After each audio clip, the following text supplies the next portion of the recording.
Good morning, everyone, and welcome to Church at Home with Rachel for Monday, the 20th of October.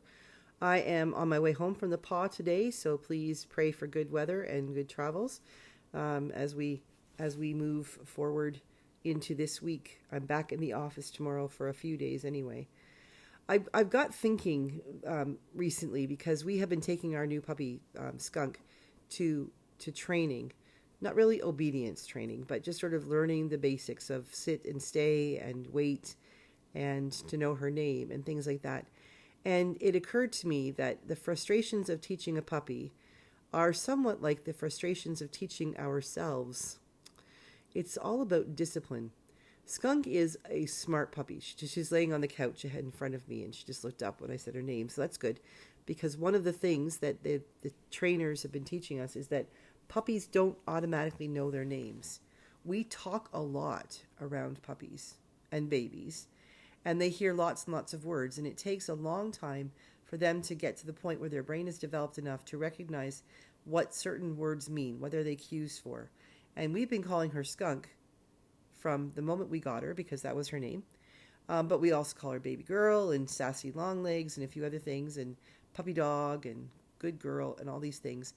And not realizing that she's not necessarily associating her name with herself.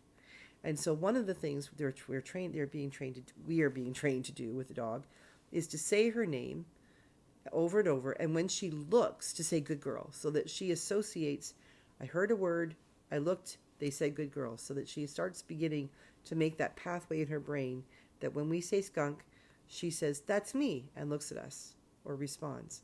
But it's not that easy. The same thing with things like sit. She's got sit down pat. Stay, not so much. Come, not at all. She does her own thing. She knows what ahem means because she does things like grab a Kleenex, or the other day she tried to take the toilet paper roll out of my hand.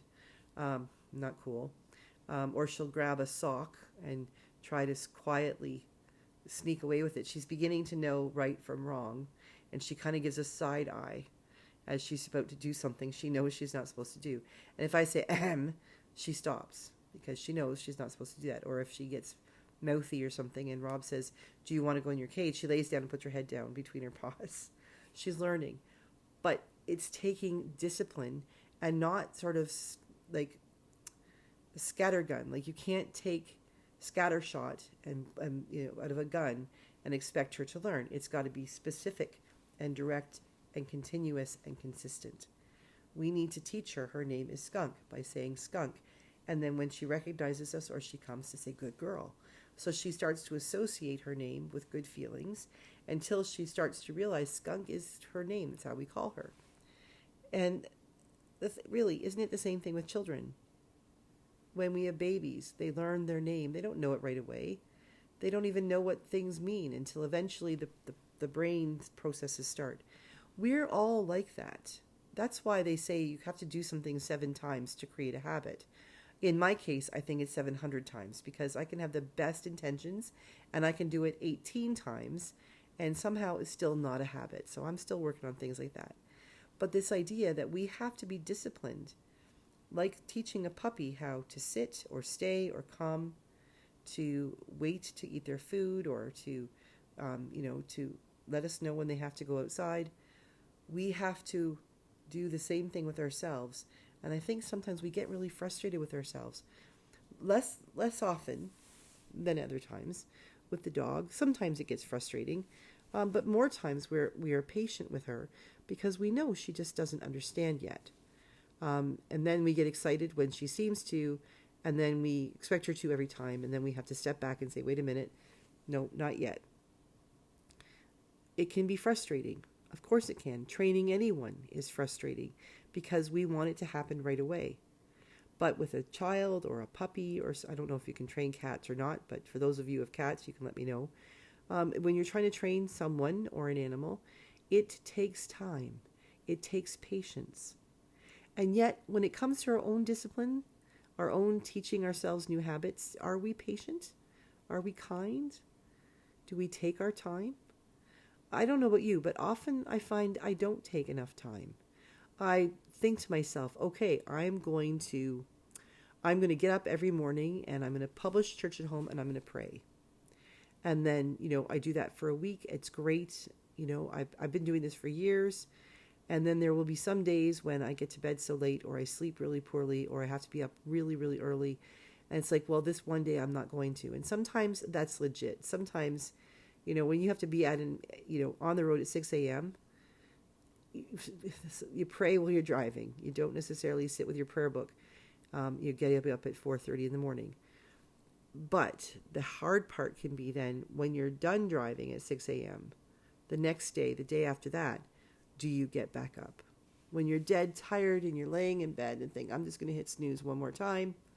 Yes, I am the hit snooze 9 times kind of person. Hence, I set my watch for like 10 after 6 to get me up for 7. But the reality is that a lot of us struggle with that kind of discipline, that kind of training. But I think the bigger part isn't so much that we need to be disappointed with ourselves for not succeeding. I think we need to stop that and be recognizing that we all need time. Even when Skunk does know her name every time, there will be days when she's distracted by the bunny rabbit who lives outside. There will be days when she's just dancing because she's got to go outside and cannot hear me say wait. There will be days when no matter how disciplined or old and wise she becomes, when she will have that puppy brain again and life will happen. And that's okay. Same thing for all of us. I think we need to give ourselves a break. There's enough stuff happening in the world that we get overwhelmed and we get worried and anxious and think we can't do this. But the thing is, we really can. It's okay. We've got it in us to handle it. But maybe we need to handle it a little bit more slowly. Maybe we need to give ourselves permission to just break for a little bit. Sometimes we just need to sit down, curl up in a ball, and suck our thumbs.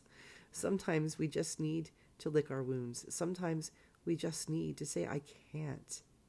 Today, I can't. But when we realize we've done that and we've rested and recuperated and we've got back what we need to be able to do it again, then we need to start all over, like training the puppy. We could have a really good day with Skunk. It could be everything just firing on all cylinders. And the next day we think, oh, it's going to be a good day. She was great yesterday. And she's back to total puppy brain. That doesn't mean we quit. It doesn't mean we stick her in her cage all day long. What it does mean is we have patience and we work with her where she is. We need to do the same for ourselves.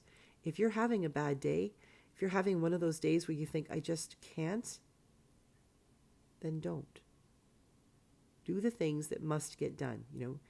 Eat, drink, and have a nap.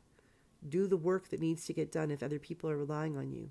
But sometimes you just have to say, I'm having a puppy brain kind of day. And let yourself forgive yourself for not being completely on track. Developing those habits, developing the patterns where, you do everything really, really well takes time. And even at that, even on the best of days, the best of people, or the worst of days, the best people have bad days where they just can't do anything right. And that is okay. Allow yourself to know it's okay. So if you're having a puppy brain kind of day, have some fun. If you're having a great day, don't kick yourself if tomorrow you're not. Allow yourself to be where you are, recognize what space your head is in, and then work with what you've got. The same way I'm going to work with what Skunk's got. And every day it gets a little bit better.